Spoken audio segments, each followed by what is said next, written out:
Hello goodies, welcome back to my channel. तो आज सबसे पहले मैंने वो वाला टास्क किया जो कि मैं 2 दिन से प्रोक्रेस्टिनेट कर रही थी। जी हाँ, केपीपी ऑफ फिज़िक्स। इसमें बहुत सारे क्वेश्चंस तो नहीं थे, बट काफ़ी सारे क्वेश्चंस ऐसे थे जिन्हें करने में बहुत ज़्यादा टाइम लग रहा था। तो सबसे पहले मैंने आज सुबह उठते ही सोच लिया था कि मैं सबसे पहले फ़िज़िक्स की ही केपीपी सॉल्व कर रही होंगी। तो यहाँ पे मैं फ़िज़िक्स की केपीपी सॉल्व कर रही थी और आपको मेरी स्पीड देख के पता लग ही रहा होगा कि मुझे कितना समझ में आ रहा है और कितना समझ नहीं आ रहा है। ऑब्वियसली, क्योंकि ये वाली केपीपी बहुत ज़्यादा लेंदी नहीं थी, पर लेकिन बहुत ज़्यादा कॉन्सेप्चुअल थी। काफ़ी ज़्यादा इसमें हार्ड क्वेश्चंस थे, बट ऐसी वाली केपीपी का मैं बहुत टाइम से वेट भी कर रही थी।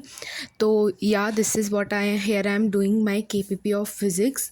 और इसमें बहुत सारे क्वेश्चंस ऐसे थे जिनको सॉल्यूशन करने में मुझे इतना टाइम नहीं लगा जितना टाइम मुझे ये सोचने में लगा कि इसमें करना क्या है।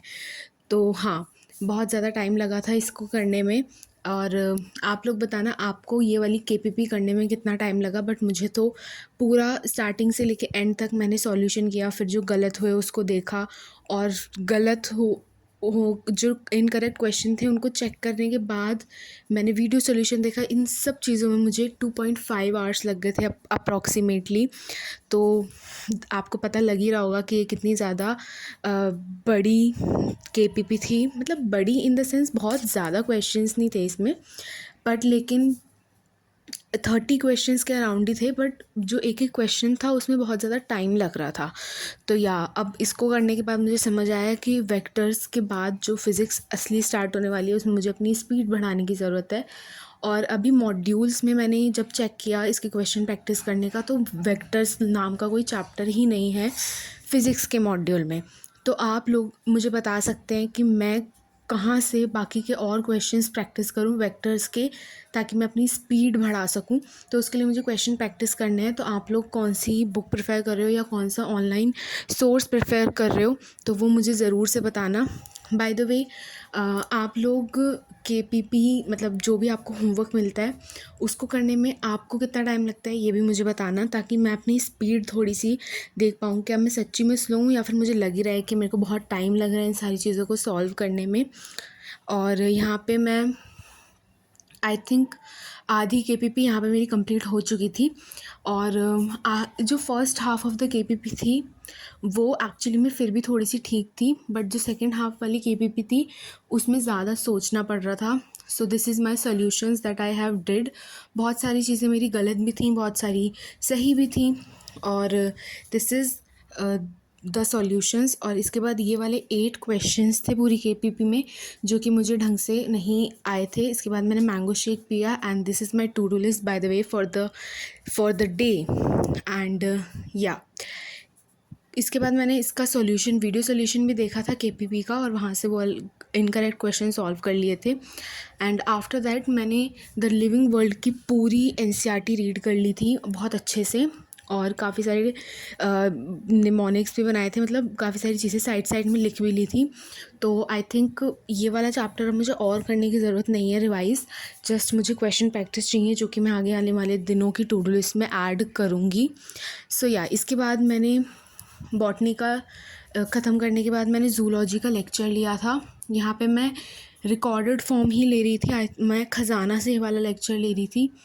तो या और ये वाला जो लेक्चर है ये मेरे को एक्चुअली जब हम किसी भी चैप्टर को स्टार्टिंग से खजाना से पढ़ते हैं तो वो इजी होता है, बट अगर हम मिड से स्टार्ट करते हैं तो वो थोड़ा सा हार्ड होता है, क्योंकि हमें ये बीच में ढूंढने में बहुत सारा टाइम लग जाता है कि हमें कहाँ से स्टार्ट करना है।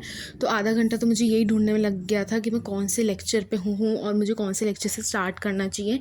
सो यहाँ पर मैं काफ़ी देर बाद मुझे पता चला, और इसके बाद मैं ये सारी चीज़ें नोट करने लग गई थी, और मैम जो भी पढ़ा रही थी वो मैं नोट्स भी बना रही थी और समझ भी रही थी। और बाकी ये वाला चैप्टर मुझे एनिमल किंगडम से थोड़ा सा कम हार्ड लग रहा है। ये मुझे इजी लग रहा है क्योंकि इसमें ज़्यादा चीज़ें याद करने वाली नहीं है, और थोड़ा सा एनिमल किंगडम से कनेक्टेड भी है, फ्रॉग और कॉकरोच। सो या मेरे को ये वाला चैप्टर तो अच्छा लग रहा है। बाकी आप लोगों को कौन सा चैप्टर ज़्यादा इजी लगा, स्ट्रक्चरल ऑर्गेनाइजेशन इन एनिमल्स या फिर एनिमल किंगडम, आप मुझे ज़रूर से बताना। मुझे तो स्ट्रक्चरल ऑर्गेनाइजेशन थोड़ा कम हार्ड लग रहा है। तो या दिस इज़ माय वे। और यहाँ पे मैं साथ साथ में नोट्स भी बना रही थी। और बहुत इस वाले चैप्टर में ना न्यूरल टिश्यू और कनेक्टिव टिश्यू के बारे में ज़्यादा दे नहीं रखा है, क्योंकि वो आगे पढ़ाएंगे। बट हमारी मैम ने थोड़ा सा अभी हमें काफ़ी सारी चीज़ें इंट्रोड्यूस कर दी हैं।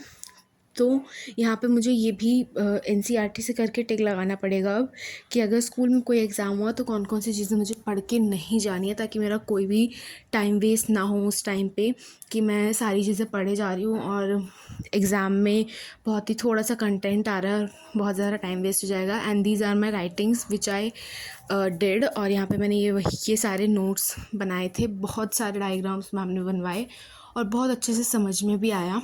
सो या बहुत मस्त मेरे को समझ में आ रहा था। Then after I had my Maggi.